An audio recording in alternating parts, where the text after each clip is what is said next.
right, welcome everyone to the Ietf Administrative and Operations Plenary. Can somebody just confirm that they can hear me?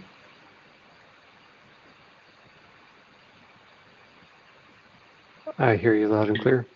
Loud and clear. Excellent, thank you. So thanks everyone for joining. We can go to the next slide, please.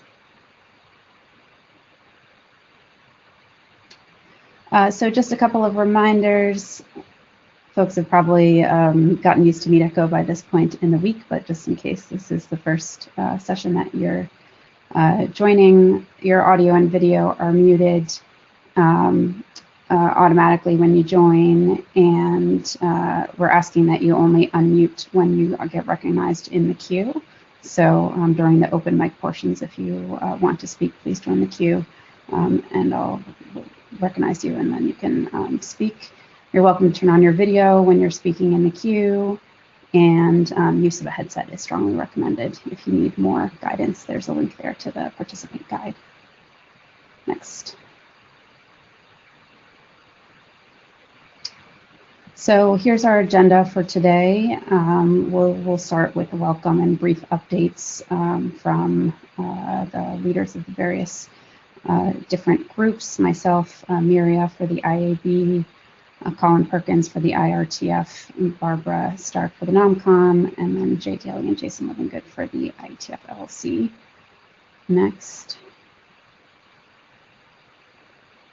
We'll have a memorial section this time, the presentation of the Jonathan B. Postel Award, and then we'll have the 3 open microphone sessions for the ISG, the IAB, and the Ietf LLC. So that's our full agenda for this time. Next slide. Special thanks goes to our host for this meeting, Cisco. We really can't pull these meetings off or fund the Ietf in general without the generous support of our meeting hosts. So many thanks to Cisco for supporting this time around. Next.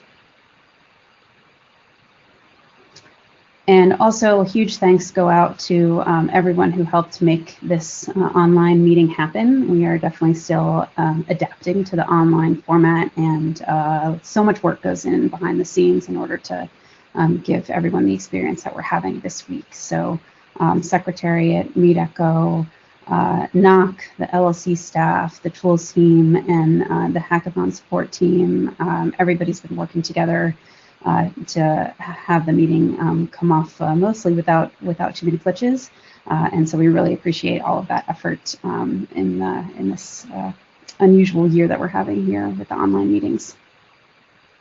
Next.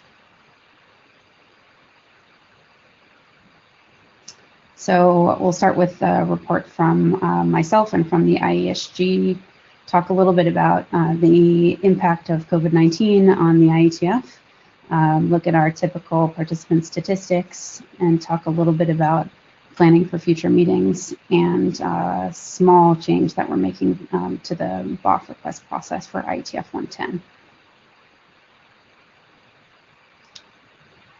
So I know that there's been kind of questions and interest about the impact of the pandemic on the productivity of the Ietf and participation in the Ietf. Within the ISG, we've generated a little bit of quantitative data to try and get a handle around this. So I'll share a little bit of that with all of you. So one measure we thought about looking at was the mailing list traffic, and this is for all of the public mailing lists that we run. So what we're looking at here is the 3-month moving average of number of messages posted per month, and comparing 2019 to 2020. And you can, if you remember, this onset of the pandemic in most of the world was in the March timeframe. So comparing last year to this year, what we see is actually a slight uptick in the mail volume. Hard to draw too many conclusions for this. I think if it had plummeted dramatically, that would tell us something. But overall, in terms of mailing list activity, we are matching or slightly above where we were last year. The other thing that I would say is that we've only gathered the data here for this year and last year. We don't know what the typical variance is from year to year. That's something that we could try to put together to understand this data a little bit better, but we haven't done that yet. Next. So we also thought to look at the internet draft posting activity. Same constraints around this data here. If we compare last year and this year, we're looking quite similar. And as you can see, there's also there's seasonal variation, and we aren't really through to the end of the year here. The data that we had for 2020, we only did until through October, given the date that it is now. And we usually have this, spike before, right at the draft deadline. So you can see that reflected in the graph. But overall, in terms of drafts posted, we're looking quite similar from last year to this year. Next. We also looked at 0-0 drafts, so a subset of the previous data looking specifically at 0-0 drafts as kind of a extremely rough proxy of new work coming into the IETF. And again, the caveat here is we don't know what the more typical year-over-year variance is, but if we compare last year to this year, it does seem that for pockets of this year, we're a bit below where we were last year, so possibly reflecting some dampening of generation of new 0-0s based on the pandemic or potentially other factors. We can't really draw conclusions, but that's what we saw in terms of the numbers for 0-0s. So that's kind of what the quantitative data shows, a little tiny window there. But I think kind of reflecting on the experience this year, that the numbers really don't tell you the whole story or even close. I think it's safe to say it's been a very hard year globally because of the pandemic. And, it would be nice if the simple things that we do to get our laptops or wireless access points working, like unplugging them and plugging them back in, is, something that we could do to solve this pandemic, but of course it isn't. I think that having not had in-person meetings this year, we all realize that the tremendous value that we derive from occupying a physical space together, and then it's very hard to imitate that without being in that physical space together for those who attend the meetings in person. And so as a result, I think some of the the ties that bind us together have developed a little bit of slack or maybe frayed a little bit. And I know for myself that that's an experience not specific to the IETF, but is kind of something that I'm experiencing in general. That not being able to see people in person makes you feel more distant. Creates that distance between you and those in your life. And so first, I would just want to thank everybody for their continuing dedication to the IETF and for really continuing to drive the engine of internet evolution and innovation forward. I think we are seeing, whether the numbers are down a little bit or not, we're seeing a lot of activity and a lot of active participation in the IETF still. And so I'm really thankful for that and for all the efforts that people continue to put in to serving the mission of the IETF. It's really gratifying, and I think this week's meeting is just the latest evidence of that. And secondly, if you can go to the next slide, we in the ISG are always open to ideas for how we can bridge this gap better, how we can make the experience of the IETF better, whether we're meeting in person or not for some longer period of time. So please feel free to bring your suggestions to the open mic today or to email us. There are email address is on the slide.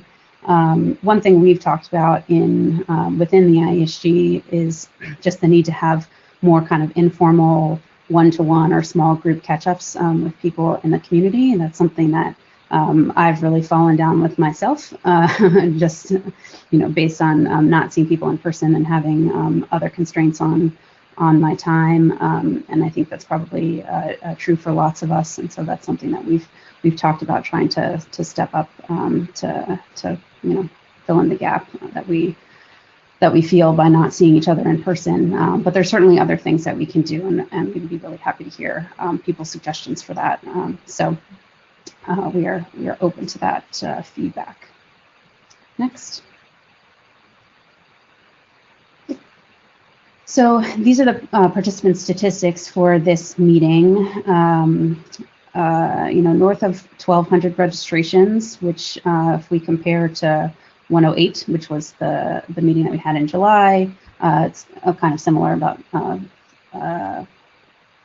somewhere in the neighborhood of 50 to 70 more registrations at this meeting than we had at 108. We had 250 people apply for fee waivers, similarly as a slight uptick from 108, and 284 hackathon registrations. These are all just the registration numbers. These are not the participation numbers, because we won't have those until after the meeting is over, based on people joining later in the week. We do have, for registered participants, our country breakdown there. You can see it's fairly similar to what it, kind of a typical in-person meeting, depending on the geographic location of the meeting. So good spread across the world there.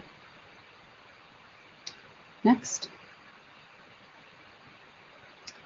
So this has been announced on the mailing list sometime back, the Ietf announcement list, but just to make sure everybody is aware, the next Ietf meeting, which is originally planned to take place in Prague in March, will be an online meeting as well. So Ietf 110 will be online, and it's a little bit earlier in the year than our typical March meeting, and happening in the second week of March. Next.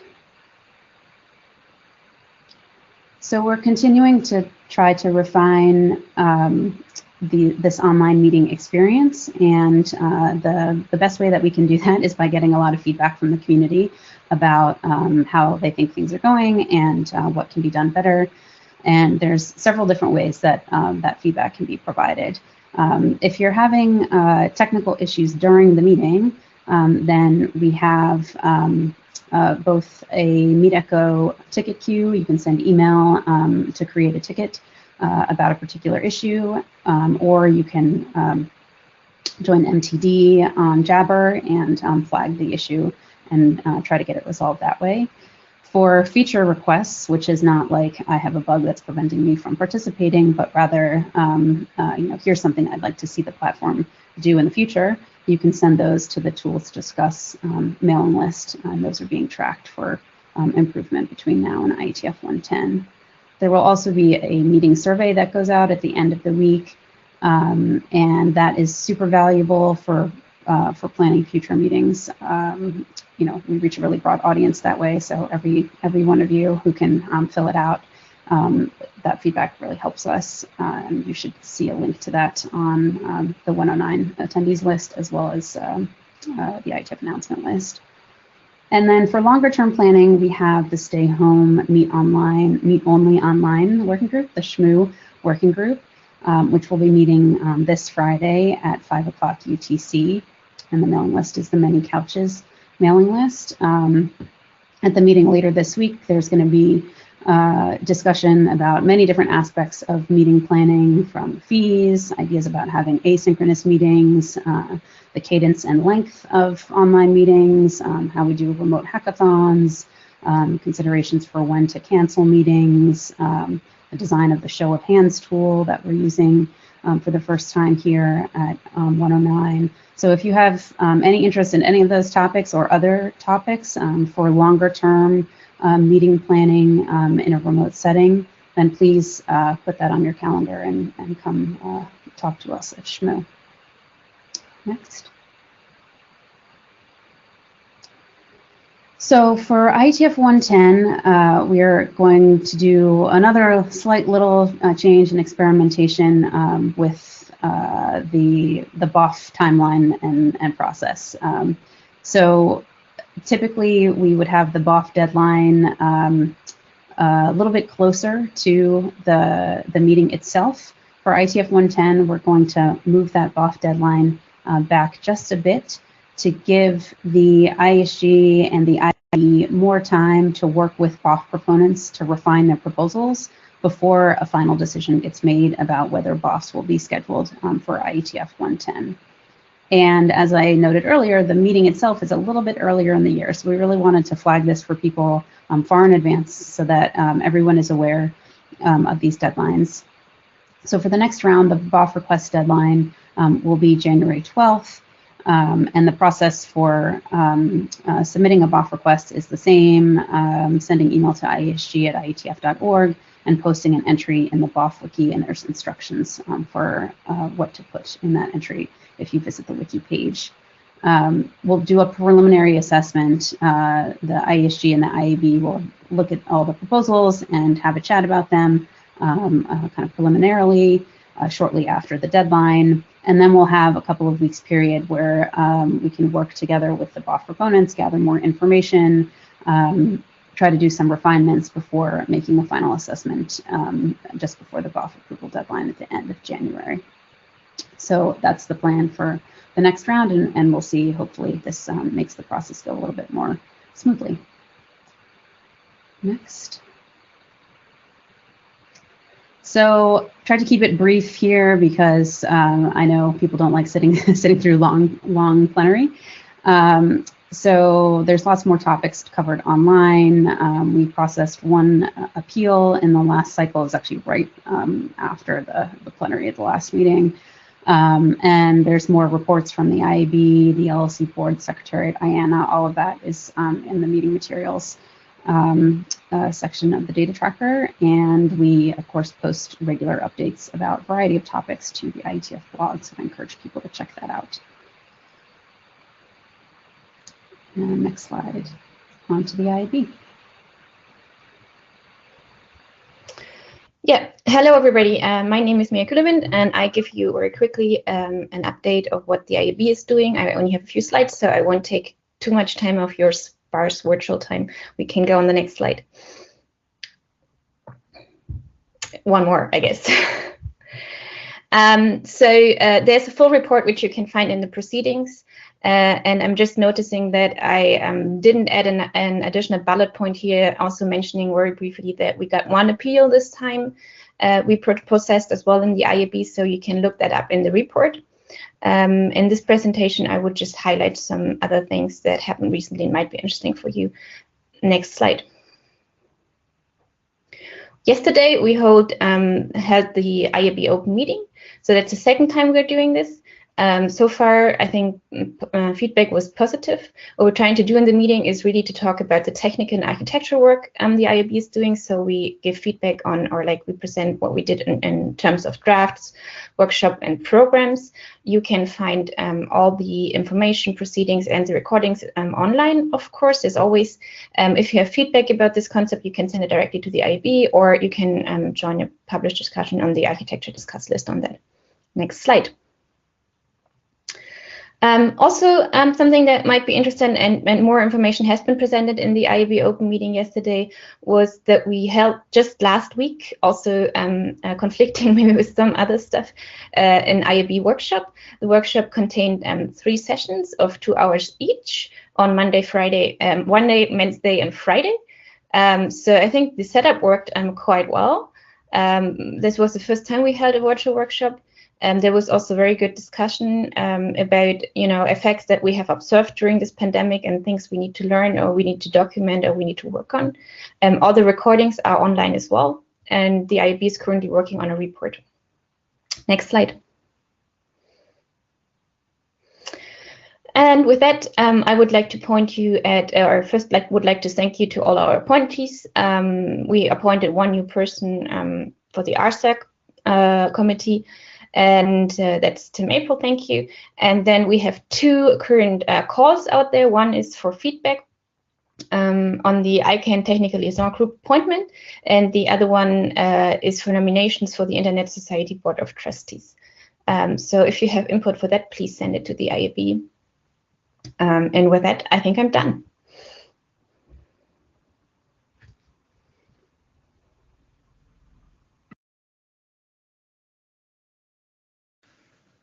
Okay, thanks. This is the IRTF report. My name is Colin Perkins. I'm the IRTF chair. Next slide, please. Next one. Okay, so the IRTF is a parallel organization to the Ietf, which does research rather than engineering. We're organized as a set of research groups. Those highlighted in dark blue on this slide are still to meet later this week. The computation in the network group, which I believe is tomorrow, the congestion control group, which I think is on Friday, and network management also, I think, tomorrow. If you're not familiar with the IRTF, please read RFC 7418, and that gives you a really nice primer for what we do, targeted at people who are familiar with the way the Ietf works. Next slide, please. In addition to the research groups, one of the other things we do in the IRTF is run the Applied Networking Research Prize in conjunction with the Internet Society. The Applied Networking Research Prize is awarded to recognize the best recent results in applied networking, to try and recognize interesting new ideas of potential relevance to the Internet standards community that are coming out of the research world, and to try and recognize upcoming people that are likely to have an impact on Internet standards and technologies. In particular, it's got a focus on trying to bring out the people and the ideas that would not otherwise get much exposure in or be able to participate in the discussion in the IETF. The 2021 awards, we're accepting nominations for the ANRP 2021. The nomination deadline is the 22nd of November, which is this Sunday.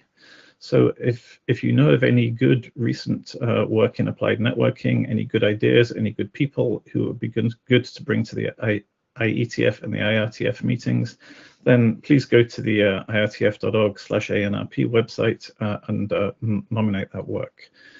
We accept third-party nominations where you nominate somebody else's work, but also self-nominations. So if you think you've done some good applied networking research, please nominate your own papers as well. Next slide, please. We also have the final 3 Nrp Prize-Winning Talks for 2020 happening in the IRTF open meeting on Friday this week. The talks are from Deborah Pam, who will talk about the design of network topologies for low Earth orbit satellite constellations, such as SpaceX's Starlink. From Georgia, who'll talk about her work on internet transparency. And from Manisha, who'll talk about congestion control fairness. These look like 3 really nice talks, so I would encourage you to finish off your IETF week in the last slot on Friday by coming and listening to these talks in the IRTF open meeting. Thank you.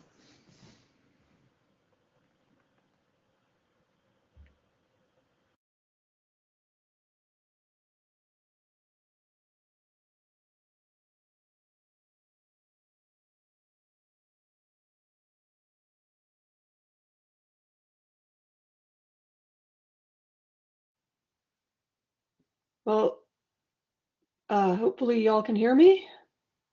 I have no idea if I am sending any video, but I did click the button. Yeah, we have video and audio. Oh, great. Okay, so the NomCom. It has been actually a real pleasure this year. You know, I mentioned I was going to put Andrew Sullivan on call block, but that's really only a joke, Andrew. I don't mean it. Are y'all controlling? Can you move forward?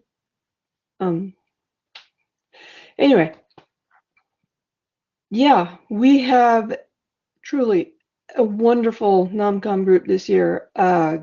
It's been a real pleasure working with these people, and the set of nominees that we got. Is it something on my end? I'm going to turn off the video just in case. I'm getting echo.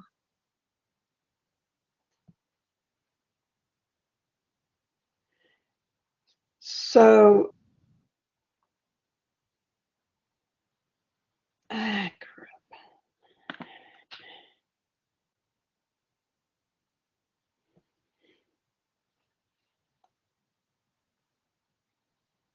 so you can still hear me because I'm getting echo. Okay, so I will just keep going. I don't see the slides anymore, but I'll just pretend you do. It's been a great set of participants.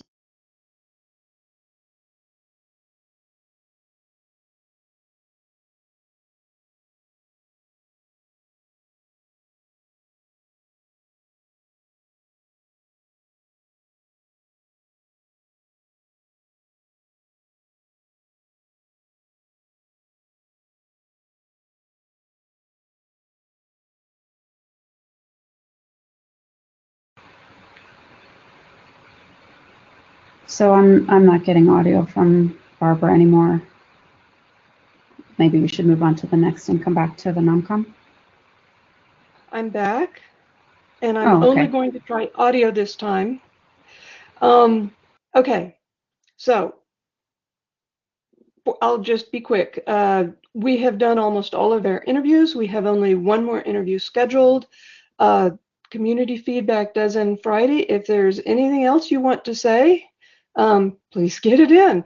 We are looking at all of the feedback we receive, and we're reading it carefully. And there's the website in case you've missed it as to where to provide feedback. And feel free to choose your definition of Friday because I get to push the button and I'm not pushing it until Saturday. So if we move on, I did want to just give you all a heads up on this is the remaining schedule that we're intending to abide by. It's sort of a traditional schedule.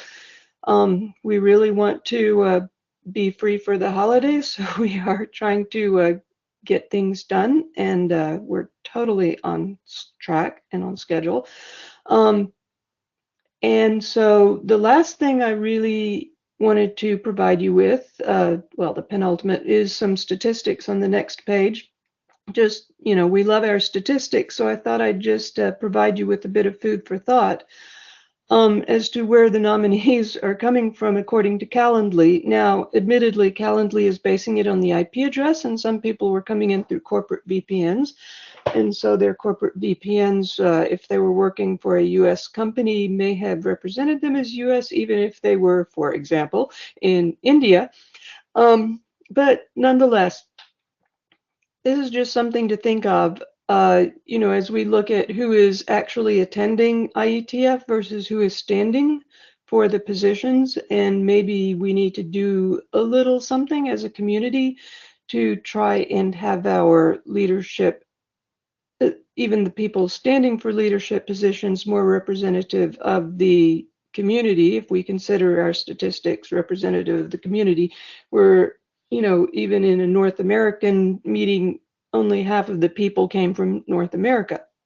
So I'm just going to have a little bit of soapbox because y'all gave me this platform. So on the next slide is my soapbox of maybe we as a community can do just a little bit more to look around us, especially those of us who've been here a while and who aren't in leadership positions, because I don't think that mentoring is something that is the job of the leadership necessarily. I think it's the job of the community, especially if we have a bottom-up driven community model.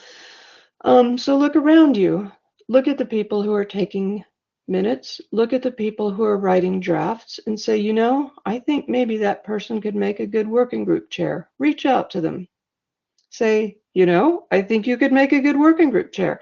And maybe offer to chat with them on a monthly basis, understand what roadblocks they're facing in IETF, what are their hopes in IETF, do they want to maybe consider becoming a working group chair, and see what we can do, who've been around for a while, to remove the barriers so that they can get their RFCs published, so they can become working group chairs. And please, let's together as a community build a pipeline. Thank you. That's all I have.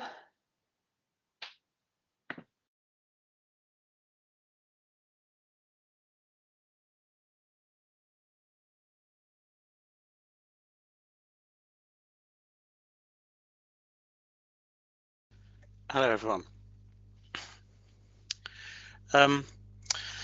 Next slide, please.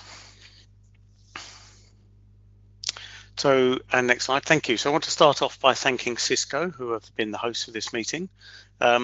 It's often very difficult for, when we have virtual meetings or online meetings, for hosts to get the same level of benefits as they get in in-person meetings. But our hosts have recognised that they need to support the IETF and that there are still ways in which we can deliver benefits. So it's very good that they're continuing to support us. So thank you very much, Cisco. Next slide, please. And thank you to Huawei, our gold sponsor for this meeting. And thank you to Fastly, who are our silver sponsor. You'll notice that it says diversity and inclusivity there. We are shifting the way that we offer sponsorships away from just general meeting sponsorships towards more value-based sponsorships, because we've heard from our sponsors that that gives them something more tangible to sponsor. And so this is we're sort of in a halfway stage at the moment. So thank you to Fastly for picking up one of our new value-based ones. Next slide, please. Thanks to our bronze sponsors, Affilias and ICANN. ICANN splitting across two of our categories, Running Code One, which covers the hackathon, and the Hackdown Happy Hour when we go back to those, and the diversity and inclusivity sponsorship as well. And thank you particularly to the fee waiver sponsors, Cisco, Google and FutureWay, who have made that possible this time. Thank you. Next slide. And thank you to the equipment sponsors. People don't really know this as much, but Cisco in particular and Juniper as well donate an extraordinary amount of equipment to us. The list price is mind-boggling, and without that we simply couldn't afford to run the meetings in the way we currently do. So thank you very much for that. Next slide, please. And while we're not in Bangkok, THNIC, the local sponsor, put a great deal of work into us being in Bangkok. So thank you very much to them. Thank you. Next slide, please. We had over the weekend the code sprint. So thank you to the volunteers for that. And again, we'd like to thank the NOC, and a brief apology that last time when we thanked the NOC, the affiliations weren't shown, which is important to NOC members given the amount of time that their employers allow them to spend on the NOC activities and the amount that they support them. So thank you very much to all the NOC members and their employers as well. Next slide, please. And here are all of the hardworking meeting staff and contractors, the many secretariat people, the NOC people, the Meet Echo people, the tools team, and the LLC staff. Thank you very much to all of those people. Next slide, please. So Ietf 110, as Alyssa said, is coming up on the 8th to 12th of March 2021, a little bit earlier in the month. We'll be announcing the Ietf 110 host soon when the contracts are finally signed, and we have more sponsorship opportunities available. So please reach out if you're interested in one of those. Next slide, please. And thank you to all of our global hosts. So that you know, our global hosts sign up for a contract with us generally 6 to 9 years. They pay us annually as part of that, and then they host a meeting generally once every 3 years as part of that. So their support to us is where a significant portion of our money comes from. Thank you very much to Cisco, Comcast, Ericsson, Huawei, Juniper, NBC Universal and Nokia. Thank you. Next slide, please. So future meeting locations and venues. This is looking a little bit sparse. We're not showing as much as we normally do here because we're still in the process of renegotiating the meetings that we've moved. So renegotiating moving Bangkok to another slot and moving Prague, which would have been 110, to another slot as well. And so those things are taking a bit of time. So for the moment, we can show that we have 110 next online meeting. Then in July of next year, we have San Francisco booked, where hopefully will be the first time we'll all meet again in person. And then at the end of the year, Madrid, which is of course a rebooking from the previous cancellation, and then one not yet booked in Asia, but you can guess what we're aiming to do there, I imagine, and then Philadelphia for after that. Thank you. Next slide, please. So my registration numbers don't quite agree with Alyssa's. We take them at slightly different times, but what you can see here is the registration numbers compared to budget. And as you can see, we've done better than budget. If we take out the fee waivers, we've done like 100 plus more than budget. So that's been very useful to us. And it shows that we're getting reasonably good at understanding how many people we think will attend online meetings and having the right capacity for that meetings. Next slide, please. So I'm going to take a bit of time just to give you some final remarks now.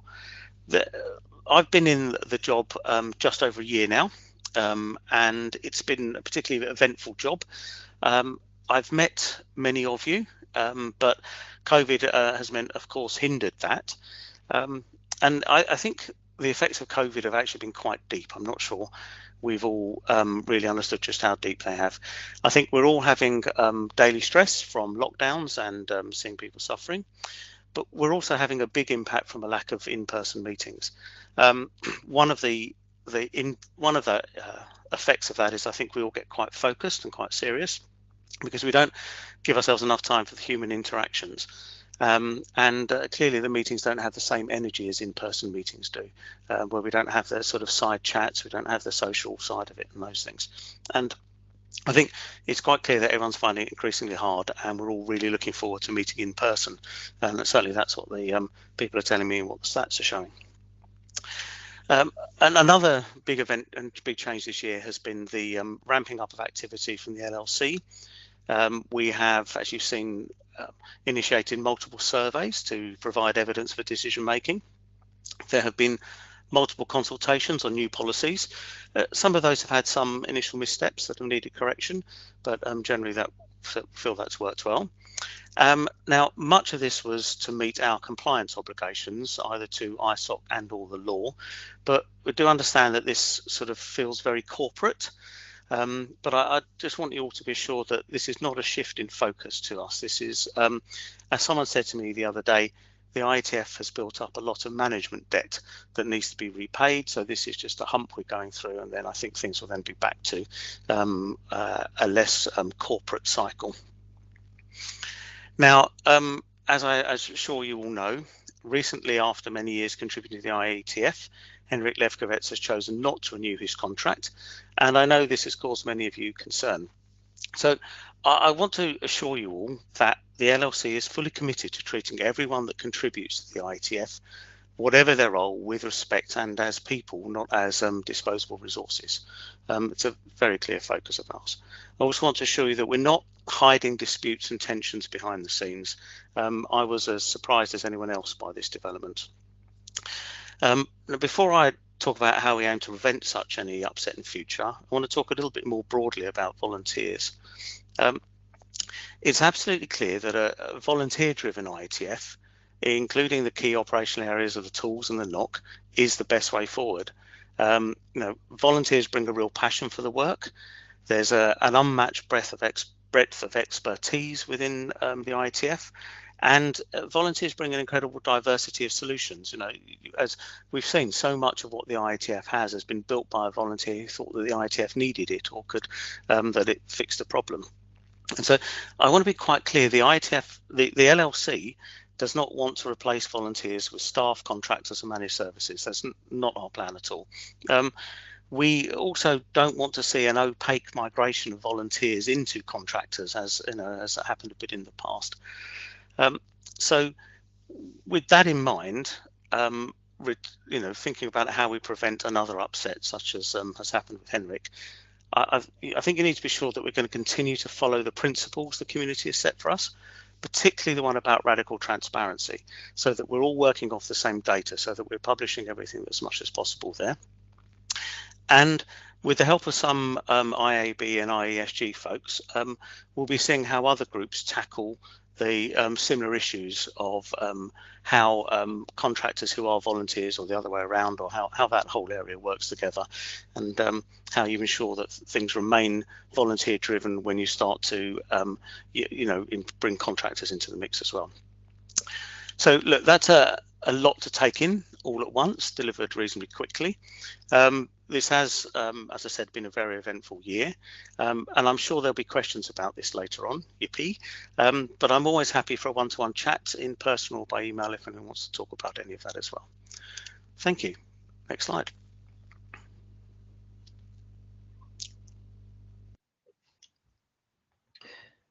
Great, thank you, Jay. Hopefully you can hear me all right. Just check the chat window. I know this is the classic question everyone asks. Great, perfect. All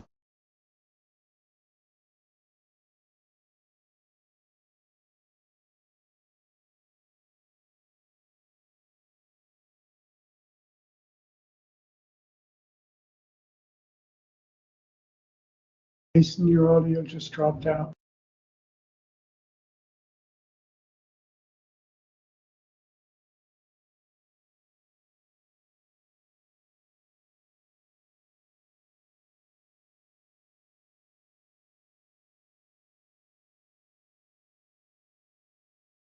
right, can you hear me now? Is that better? Yeah, we can hear you now.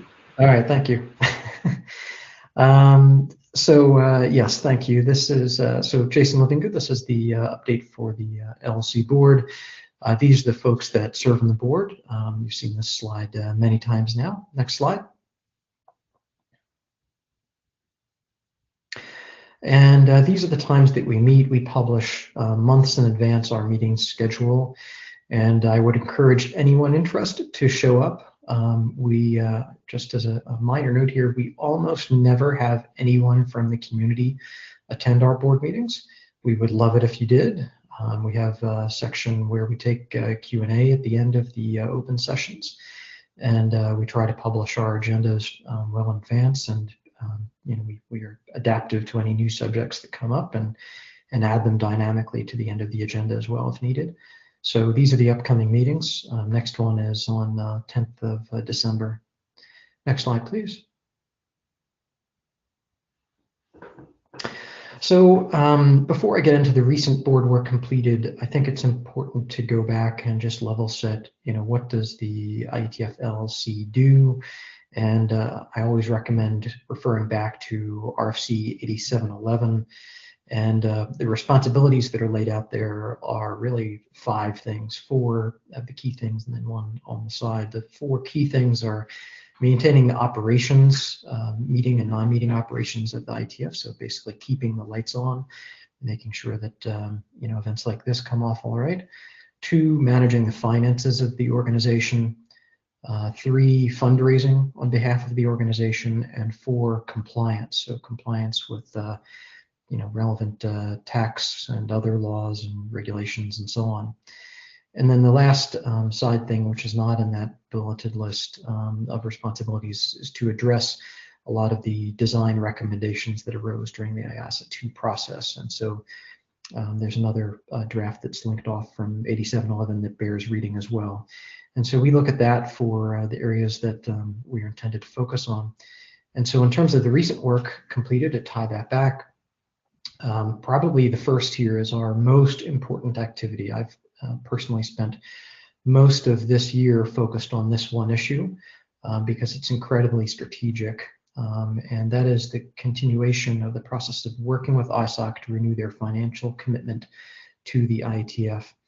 And those of you may recall that when the LLC was formed, there was an initial agreement with ISOC to provide 2 years of funding, and that funding ends at the end of this calendar year. And so without that financial lifeline, we would obviously have a significant financial issue in operating the LLC and therefore the Ietf. And so we've spent a great deal of time working through with ISOC and their board how we should move forward together, and we expect to have an announcement within the next couple of weeks. So that is moving to a good conclusion, I think. And I think you'll see when that comes out that it's a very, very important one. And like I said, it'll be apparent the amount of time that we've invested in that and why. Secondly, and this flows from the first one, is we have been preparing to implement a fundraising and sponsorship strategy. Some of those sponsorship changes you've seen Jay articulate or heard him articulate earlier, focused on the diversity inclusion sponsorship, for example. There'll be some other funding and sort of sponsor opportunities announced in the future as well. But we are preparing to bring on a resource to assist with fundraising, and there'll be a lot more explanation in the next couple of weeks to explain why and explain the opportunity that's in front of us and the need and so on. And then third, we wrapped up a statement on competition law. It was really an update of prior guidance that we had provided, but there were some questions from the community about that, and so we provided a clarification. But like I said, there's been a significant amount focused on 1 and 2. And then, of course, obviously, as you'll see, I think on the next slide, if you can move one ahead, focused on the ongoing effects of the coronavirus. So the inability to meet, having to deal with cancellation of contracts or calling of clauses for rescheduling, or working with insurance companies on claims and so on. There's just been an enormous amount of administrative, financial, and legal work that has gone into all of that, and then planning ahead for when could we move meeting locations that we have previously and have had to cancel, and when would that be moved to the future, and so on. As a result of that, over the summertime in the U.S. and North America, we had a meeting and we discussed reforecasting the budget. And in essence, the challenge that we faced here was that we had a budget that supposed that we were meeting in person 3 times, and that is where our major costs and revenues were driven from. But since we knew it became clear that it wasn't going to be possible to meet in person, we felt that a reforecast of the budget to reflect that reality would be appropriate, and then that would help us manage a bit better. I think the good news overall is that despite the difficulty in adapting to this situation, and particularly as compared to many other organizations, we have not had a significant material financial problem as an organization. We have in the forecast budget, some losses here. We're pending some insurance claims related to the canceled meetings, and thank goodness that we had some of those insurances in the first place. But the good news is that we are not facing a massive financial crisis as a result of our inability to meet in person, and we've been able to very quickly pivot to online meetings and have some reduced fees as a result of them, and maintain sponsorships from a lot of the generous sponsors that have been with us for years, as well as new ones. And so I think it's very important to reflect that we've done well given all of this tremendous uncertainty, and from a financial standpoint, and that we are in a better position therefore, hopefully, as we emerge from that issue in 2021 at some point. Next slide. Here are all the ways to reach us. These are also on our web pages, nothing new here. And feel free to reach out at any time. As I said, in terms of the meetings, we encourage folks to join meetings and ask questions, share feedback, etc. At the same time, encourage people to send us email.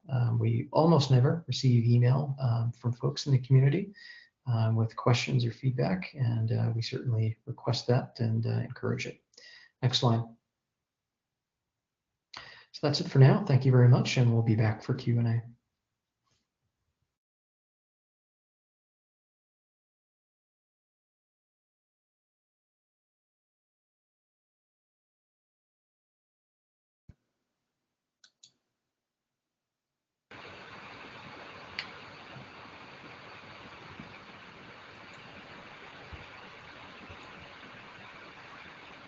So We have a memorial segment. We had very sadly, since the last meeting, the passing of Jim Schad, a very longtime contributor to our community, friend to so many, and a real inspiration. And I've asked Russ Housley to say a few words about Jim for us. Thank you. So many of you know that Jim passed on the 3rd of October. I met Jim in the mid-1990s. At that time, Jim worked for Microsoft, and we met at a workshop that was organized by RSA Data Security on email security. The workshop was to determine whether a single email protocol could meet the needs of commercial and government, especially military users. It turned out that a single protocol could work for both communities, and as a result, RSA Data Security gave change control of the SMIME specification to the IETF to make that happen. I ended up chairing that working group, and Jim was very active in the working group, and he implemented SMIME in Microsoft Outlook. It's my understanding 20 years later, much of Jim's code is still used in Outlook today. Jim was passionate about the IETF, and he stayed involved even after he left Microsoft. He basically retired when he left Microsoft, but in addition to his passion with the IETF, he had a passion for wine. And so Jim started August Cellars, named for his father, on the family farm. And as a result, Jim was very difficult to find when the grapes were in need of crush, and thus the point of the picture. But otherwise, he remained very active in the IETF simply because he enjoyed it. And so he just did that and focused his time on his two passions, the internet and wine. So over the years, Jim was the author of 29 RFCs, and there's actually 3 more in the RFC editor queue. And most of these documents are related to SMIME and PKIX and COSE and CBOR.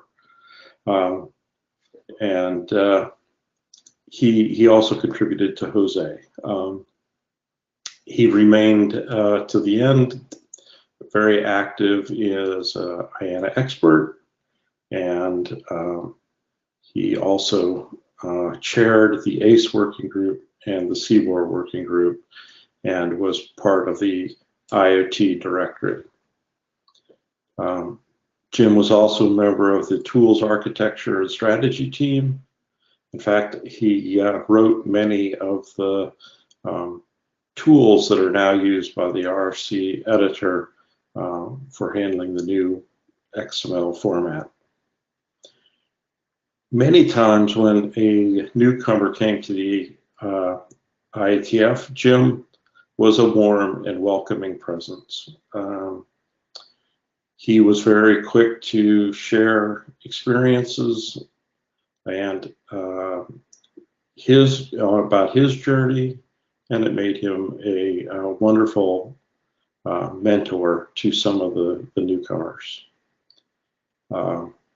Whenever I worked with Jim on a technical specification, he was always very polite in highlighting my mistakes, and it's not because he was trying to show that he was smarter than anyone else. He just wanted to make sure that the specification was right, and he was always very generous with his time and his knowledge.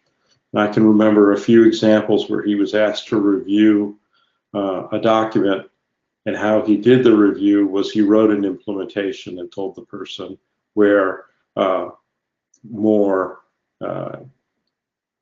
detail was needed in order to ensure interoperability.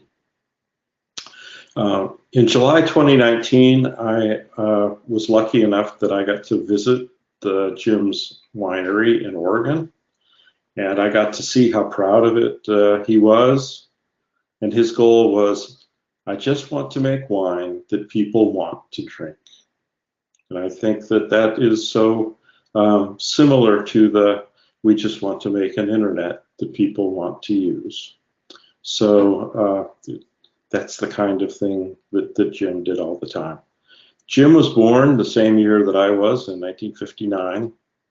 And the first IETF in 2019, we got together and just had dinner and said, you know, congratulations. We had both in earlier years had some health issues, and we believe they were behind us.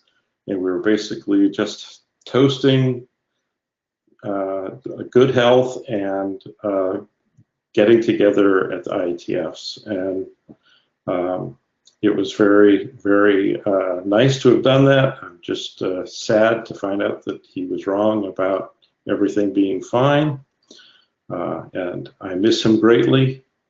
And I would appreciate it if you would just join me in a moment of silence for Jim.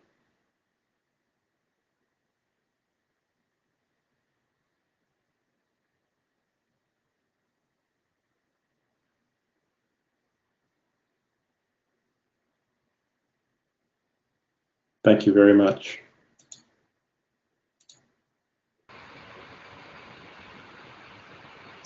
Thanks, Russ. A huge loss for us. And now we're going to turn to the Jonathan B. Postel Award. I think we have Andrew Sullivan joining us.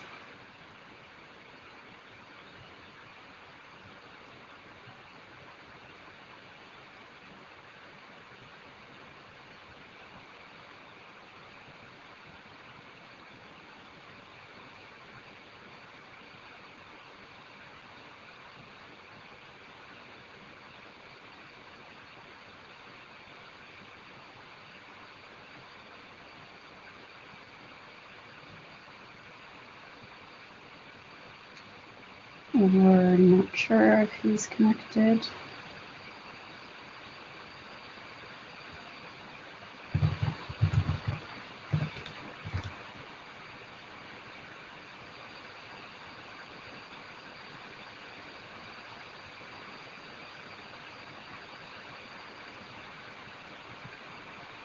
Okay, well, why don't we queue up the video for the award winner?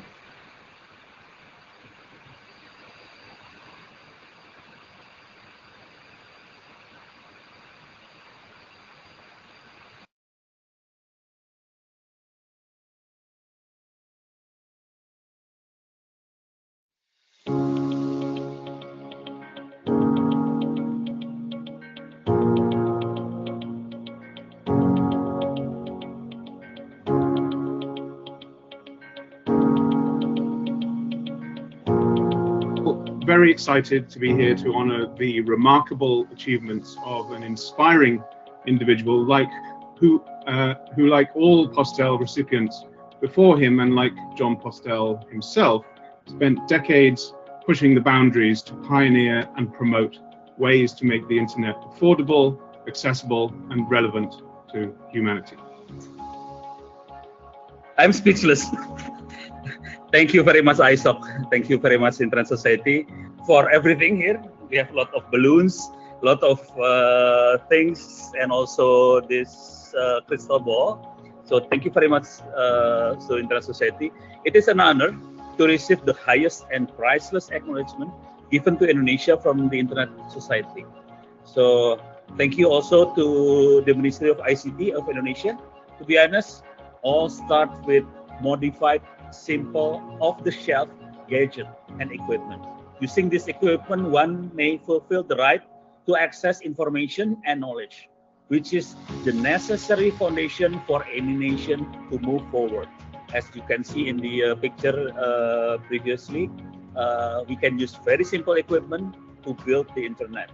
ISOC has acknowledged the approach is maybe one of the right routes route towards the internet for all. The job indeed not finished yet. Postal Service Award shed light on the way to go for all of us and inspire extraordinary enthusiasm for us to move forward towards knowledge-based society.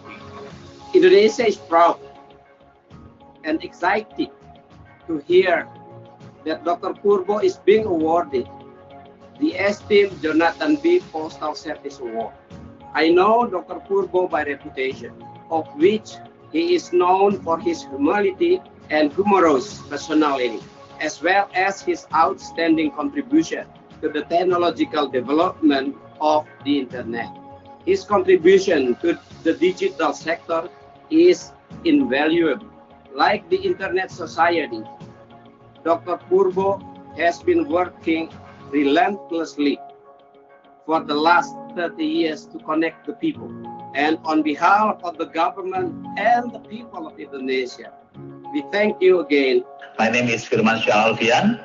I'm Rector of Institut Dharma Jaya Lampung. In this occasion, I would like to congratulate Mr. Ono Purbo, PhD. He is our distinguished lecturer for the acceptance of the Jonathan B. Postal Award 2020. We realize that he is highly dedicated lecturer in providing the knowledge to students and our colleges, in bringing the nation and country into brighter, especially in internet technology. I think, first of all, I'd like to congratulate you, but I think we've been knowing one another for a long time, and I'm sure you know how I appreciate your work. The last 30 years, he's dedicated to the internet service, mostly in Indonesia, but anywhere in the world. It's amazing. So he deserved the Internet Postal Internet Service Award. I wish to propose a toast to Professor Ono Purbo for his tremendous contributions to the growth of the internet in Indonesia, and for his general good humor and tendency to share his knowledge with so many people around the world. Thank you very much. Thank you. Congratulations. Congratulations. Congratulations. Ono. Congratulations. Congratulations. Oh, terima kasih Pak. Sekali lagi selamat. Thank you Pak Joni. Thank you. Terima kasih Pak Joni. Selamat. Kang Ono, selamat Kang. Pak Joni, terima kasih Pak Joni. Thank you. Sama-sama semuanya, sama-sama. Thank you. Thank you Kilnam. Thank you Bu Kancana. Thank you for the excuse to start drinking at 7:30 in the morning. Wow.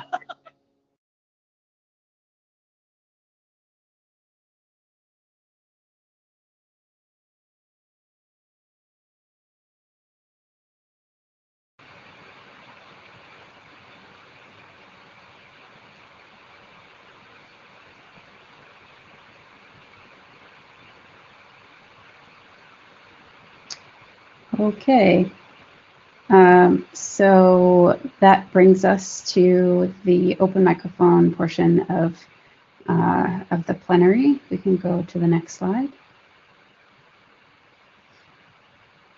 So we are going to start with the IESG, and we are not going to go around and introduce ourselves due to audio switching difficulties, but you can see all of us there according to area and all of our names.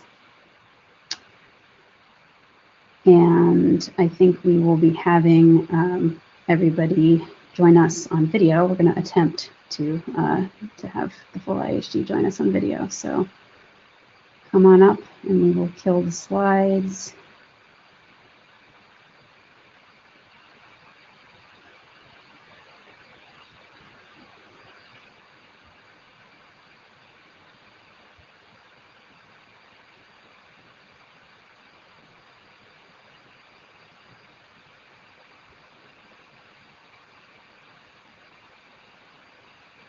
So I think we have close to everyone, and if you go into Gallery view, you should be able to see everybody. And the queue is open.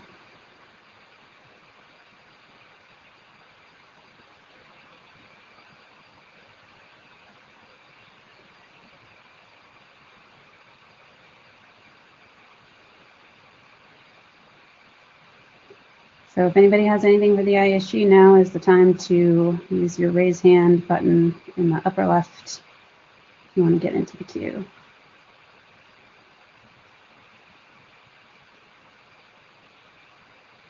In the queue. Okay, Kirsty, go ahead. I just wanted to say thanks to the IESG for putting up a vulnerability disclosure policy, or looking to do that very soon. I saw the comments on the list and I just think it's a really positive step forward for the IETF to formalise the policy and have something public, and it's really good to see, so thank you.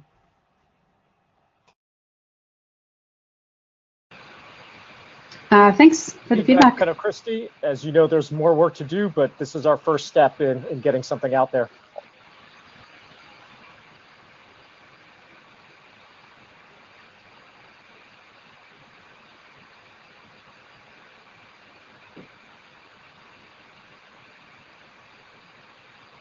Anyone else in the queue for the ISG?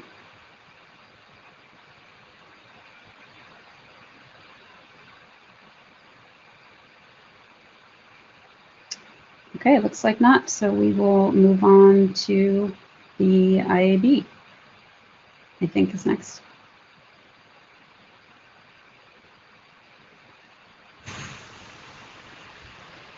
Yeah, maybe we also put the site on for a second again. While people are studying the video, because that gives everybody the chance to also connect a face to a name. Because we will not make a round of introductions, but we can have people joining the queue already.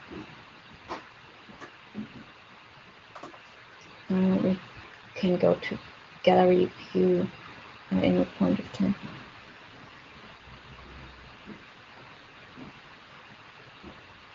I'm not seeing anybody in the queue. Ah, there's Jason. Is it for us or? Sure, thanks. I just wanted to say thank you to the IAB for organizing the workshop on COVID network effects. Thought it was a great format across 3 days. Had a lot of great participation, and really appreciated. Thought it brought a lot of value to the community. Thank you. Thanks for that feedback. We have Andrew in the queue. Yeah, hi. I was also going to say thank you for the COVID workshop. I thought it was a great format.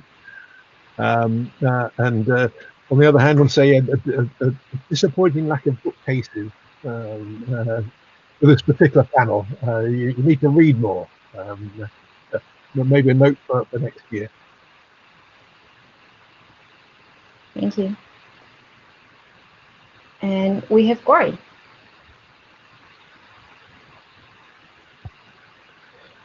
I wanted to say thank you for the IAB Open session. It was really nice to see a little bit more about what was going on inside the IAB.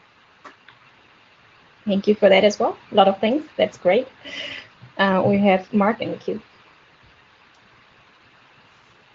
With that, I also want to thank you for IAB Open, but I have a constructive suggestion, and that is that perhaps an hour is not enough.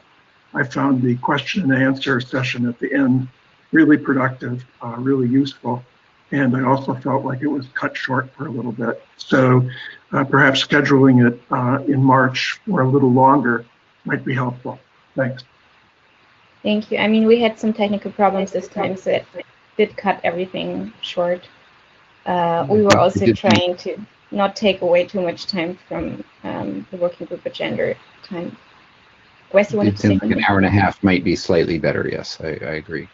We were hard pressed for time to get all that in there. Yep. So Gary, you're still in the queue. I think that's probably not on purpose.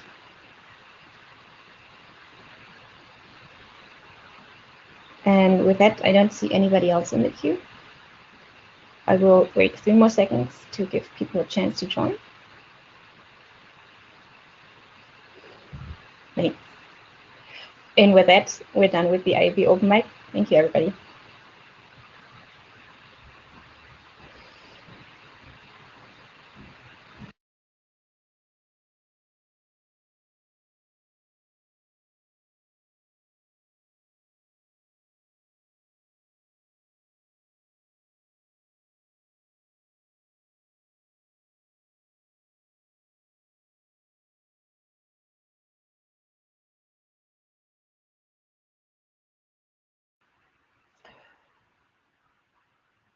So I think we, oh, there we back. So this is the IETF LLC open mic session.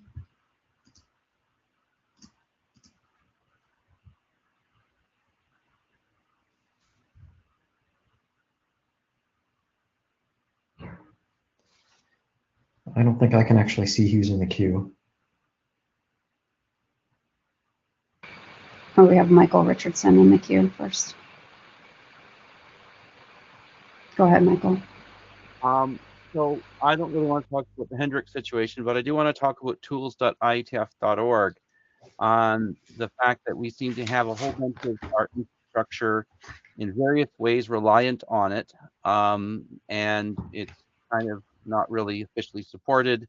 And I just want to know what is our plan to kind of rationalize what we're doing here and figure out how we can have a single point of contact for issues that do affect us regularly.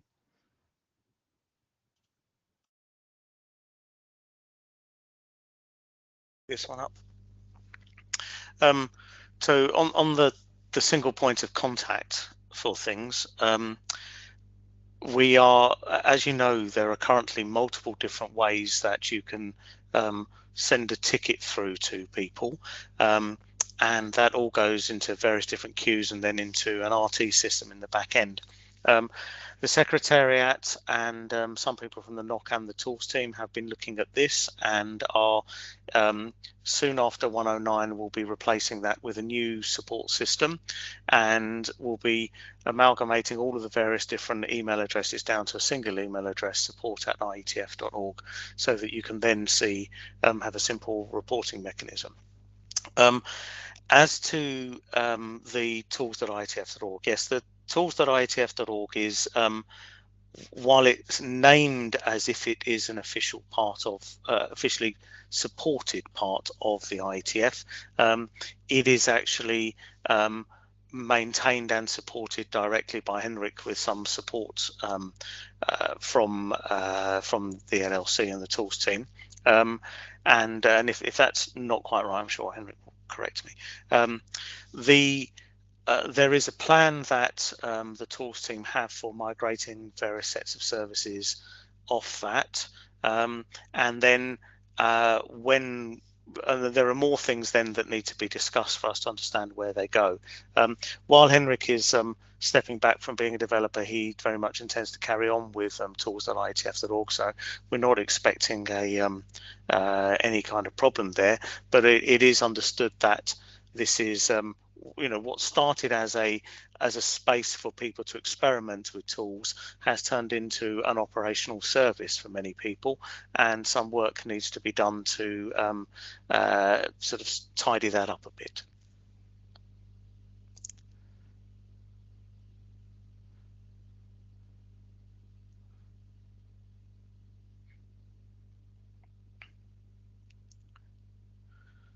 Should we go to Richard next in the queue?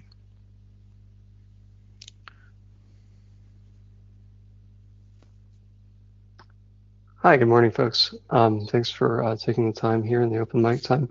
I am showing up with my ISOC treasurer hat on. I just wanted to give a brief word of thanks to the LLC and the board, to Jay and the board, for kind of as Jason mentioned, one of the most important jobs that the LLC does is manage the financial relationship with ISOC. And I think we've had some really good discussions lately about the ongoing funding of the IETF. And so I just wanted to thank the LLC board for doing a really good job of that financial stewardship and presenting a clear story for ISOC to understand and for the community to understand. So thanks.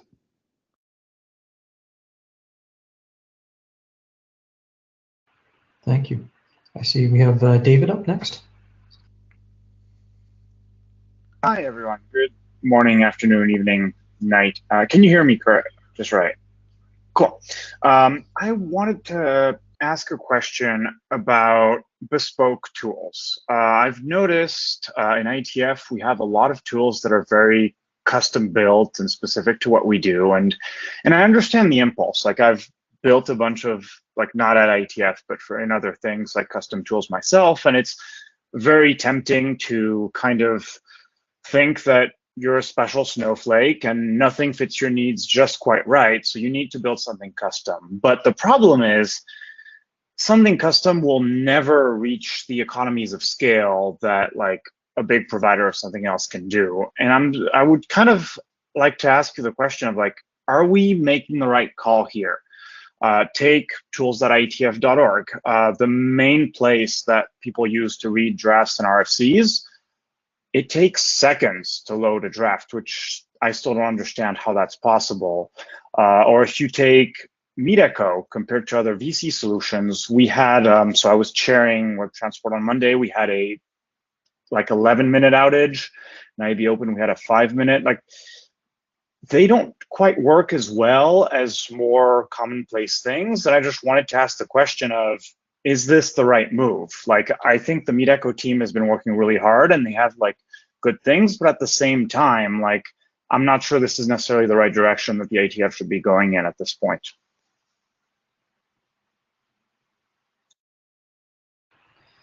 Thanks for your comment. You want to go ahead and address that first? Jay? Yep, thank you. So David, I think that your question is conflating a number of things there, so I'll try to pull them apart and tackle them. First of all, the primary assertion in your statement that building bespoke tools is more expensive or more complex than taking off-the-shelf tools is, in my experience, not a simple assertion by any means. It depends on the complexity of your business processes, the maturity of the industry and software that's available to you, and various other things. I've been a corporate IT manager for decades and implemented these things backwards, left, right, and center, and it is not ever straightforward and simple. You have to make that decision based on a whole set of complex circumstances. The other thing, perhaps the most important thing though, is that our tools largely are volunteer driven. So there is no point at which there is somebody in the LLC sitting here saying, no, we need to get rid of Data Tracker and replace it with Salesforce. That's not the way that it's worked. It's been the volunteers have driven the development of things and the way things go. Secondly, I think, well, next, some of the things about performance, certainly I think there are definitely some regular complaints about that, and that is something that we don't yet have the monitoring in place to be able to tell, and their work is necessary to look at those. So there's definitely an issue there. The tools team will know more about that. And then finally about MeetEcho, I think it's important, very, very important to recognize that we have asked an enormous amount of MeetEcho, and they have customized and developed their tool to meet our needs in a way that no other organization who provides a standard tool like this would do. We have also expected to have a tool that uses open standards as much as possible. So it's Webrtc based, and Webrtc, as we know, is still a developing technology, and particularly the interaction with privacy and things. We have an XMPP based chat system built into which nobody else on the planet probably would use anymore. And we also have another thing about it which I'm struggling to remember, but it's very much open service, open standards based, which makes it quite unusual in that regard. And we have asked for and had a significant amount of customizations put in place for us. So the other thing is that we expect it to run on IPv6, and so we are running it on different cloud platforms, having moved cloud platforms, asked them to move cloud platforms in order to improve the IPv6 capability of it. So in a context where we are demanding so many changes and getting so many changes, there is inevitably going to be some fluctuations in things. It takes a while for these things to settle down and these things to put in place, but we have to make the trade-off of whether we want something that is so well designed for our needs, or whether we want something that is entirely off the shelf and works differently. And one of the, just a final point here, because I see you want to say something, is that I think that we are judging, many people are judging Meet Echo by a different standard to the way they would judge something else. That we would not expect the Zoom or someone like that to make a customization for us. We would not be up in arms in Zoom if something were 5 pixels to the right, or something was using a slight phrasing that wasn't quite right, or we weren't happy about. But because we have worked with Meet Echo so long, because they make so many changes to things, we have had we have people expecting things from them that perhaps goes a bit beyond what that's possible. So look, so that's a broad answer to quite a complex question, I think. Let me just add to that, if I could. Thank you so much. David, one sec, if I could just add to that. Oh, of course, please do. With other observations, one would be, we certainly heard in the process of discussing with ISOC, with the Internet Society about funding, the concern over bespoke or legacy or non-performing tools come up as a regular concern. It came up a number of times from their board and their community, and so that was a part of that discussion. And at the same time, in a lot of the IASA 2 formation documents, you can see in the design requirements document a specific section about tools and sort of technical platforms, I think, more generally. And it talks about the tension between the bespoke sort of created tools and the more mainstream, scalable, or publicly supported ones. And I think that that's a natural tension, and as the organization IETF matures, it's natural for the community to ask those questions. Ultimately, it's for the community to make those decisions, and we are here to support and then execute whatever the direction the community wants to go in. So if the community got together and decided we wanted to move from one particular technology to another, we would be there to help in the contracting and going out and finding, bidders or whatever it may be. But ultimately, it's something that the community needs to come together and decide. It's not something that we would, decide and impose top down. So just to slightly answer those points, if you'll give me 30 seconds. So on the standards front, I totally agree. As the IETF, we have to, kind of eat our own dog food. That said, there is a wide pick of existing providers out there that support Webrtc, IPv6, many of that, and I'm definitely not advocating, go pick the one that's made by another part of my employer's company. But there are many of them out there that do this and that do this well. So on the community point, I totally agree. I'm not saying go do something. I'm just asking the question. And so maybe I guess that is what I'm asking. Let's ask the community. And then just the final point I'll make is I totally agree with Jay that it is a trade-off, where on one hand, we have the bespoke tools where we can ask for specific features. That's true. Like if you go to one of these big providers and ask for something completely IETF specific that no one else would ever want, they're probably not going to build it.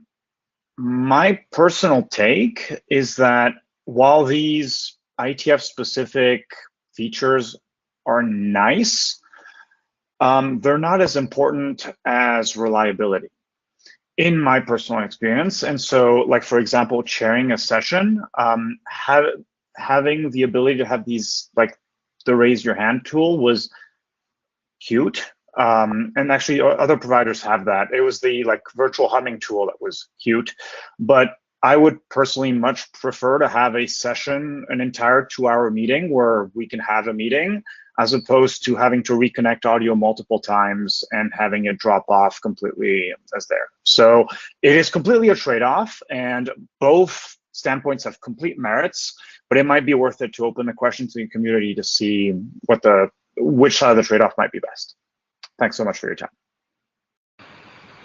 Can I just add one thing? I was struggling with my mute button earlier.